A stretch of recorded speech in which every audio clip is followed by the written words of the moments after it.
అక్రమ వలసదారుల్ని నెత్తిన పెట్టుకునేటటువంటి పరిస్థితి మనది. ఎందుకయ్యా అంటే ఓట్ల కోసం. ఇక్కడ వచ్చేసిన మనిషి ఇక్కడ కనబడ్డోడికల్లా ఓటిచ్చేయచ్చు మనం.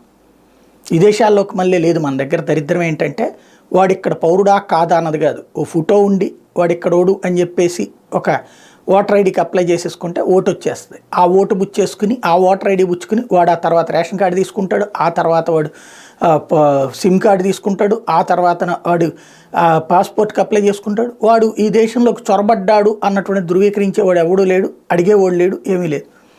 దీంతో పాకిస్తాన్, బంగ్లాదేశ్, బర్మా, ఆఫ్ఘనిస్తాన్ల నుండి ఇక్కడికి వచ్చి సెటిల్ అయిపోయే వాళ్ళ సంఖ్య పెరిగిపోతూ ఉంది. ఇట్లాంటి వాళ్ళలో ఇప్పుడు అక్రమ చొరబాటుదారులు శరణార్థులుగా వస్తే దానికి ఒక సిస్టమ్ ఉంది.